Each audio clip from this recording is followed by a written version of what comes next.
Salut et bienvenue dans la nouvelle version de Ça vient de sortir.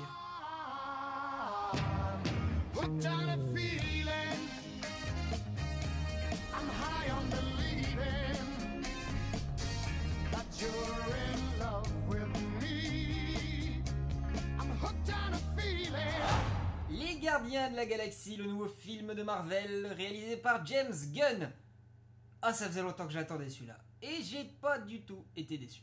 C'est l'histoire de Peter Jason Quill qui est une sorte de voleur de l'espace qui se fait appeler Star-Lord. Star quoi? Star-Lord, enfin, le grand hors-la-loi. Et c'est bien ça son problème, tout le monde s'en fout de qui il est alors qu'il gère à mort le bougre. T'as vu bougre hein? Oh, il y a du vocabulaire ici. Hein. Ah bah il y a de la culture, écoute. Au travers de ses aventures spatiales, il se retrouve enfermé avec Gamora, une guerrière de l'espace, Rocket, un raton laveur chasseur de primes, et Groot, le garde du corps de Rocket qui est... Mais qu'est-ce que c'est que ça? Un arbre. Durant leur détention, ils vont faire la connaissance de Drax, un musclore pas très futé qui écume toute la galaxie en quête de vengeance pour le meurtre de sa femme et sa famille. Franchement, il est à la classe, hein. Bon, il est pas très fut-fut, mais... Merde. Alors pour l'instant, on est clairement dans la même histoire qu'Avengers, ils se rencontrent, ils peuvent pas se supporter, blabli et blabla, mais à la fin tout ira bien vu que c'est les héros du film. C'est gros comme une maison, mais faut admettre qu'encore une fois, ça a la classe. Visuellement, c'est impeccable, les décors sont somptueux, la 3D est magnifique, mais les scènes d'action sont assez épileptiques et difficiles à lire. C'est dommage car elles ont l'air super bien chorégraphiées. Et puis le film, il est rigolo. Ça, c'est un rire forcé. C'est un vrai rire! Totalement forcé. Et cet humour ne repose absolument pas que sur Rocket, qui est clairement le sidekick comique du film. Chaque personnage sert à l'histoire et à l'humour, et ça c'est super bien foutu. Drax par exemple, c'est une bête au combat, mais dès qu'il s'agit d'autre chose, il est déjà plus limité. Hein. Je viens de sauver Quill. On est tombé d'accord pour dire que bombarder quelqu'un, c'est pas le sauver. Quand ça, on est tombé d'accord? Mais il y a 3 secondes. J'avais la tête ailleurs. J'écoutais pas. Star-Lord est le personnage le plus charismatique que j'ai vu au cinéma depuis Tony Stark dans Iron Man. Il est fun, cool, une sorte de Marty McFly de l'espace, magnifiquement interprété par Chris Pratt, qui est je pense le meilleur casting dans un film depuis Robert Downey Jr. dans Iron Man.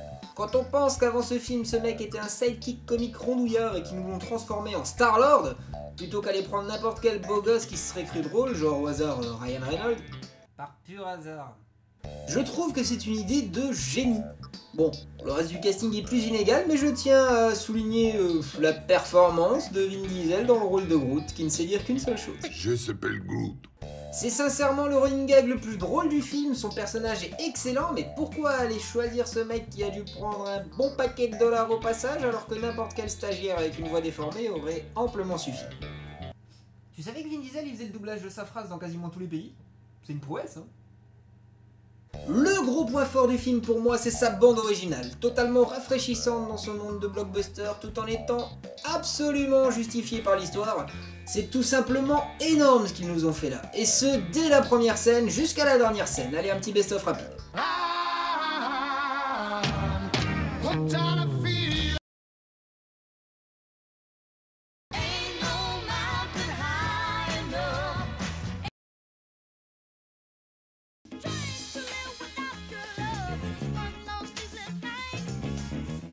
Je crois que vous aurez compris, j'ai totalement adoré le film.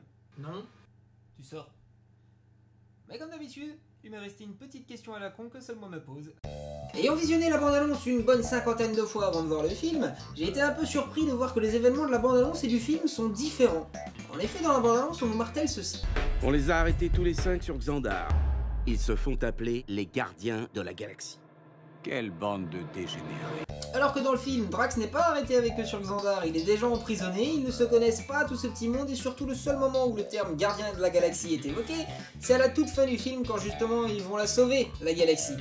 Et ce ne sont pas eux qui se font appeler ainsi, c'est le méchant qui les appelle comme ça. Donc en fait, depuis la bande-annonce de H2G2, Qui est un putain de film que je vous conseille fortement. c'est la première fois que je vois une bande-annonce constituée en partie de plans tournés exclusivement pour la bande-annonce, avec un scénario différent du film. Je trouve que c'est vraiment bien foutu ici, mais ce système pourrait vite devenir une dérive, alors à surveiller lors des prochains blockbusters. Bah alors vous attendez quoi pour aller le voir? Bah oui, hein, j'ai mis quasiment un mois à le faire cet épisode, alors faut se dépêcher, il va bientôt plus être à l'affiche. Hein. Allez hop hop hop, on se dépêche. Allez, le mot de la fin pour Groot. Je s'appelle Groot.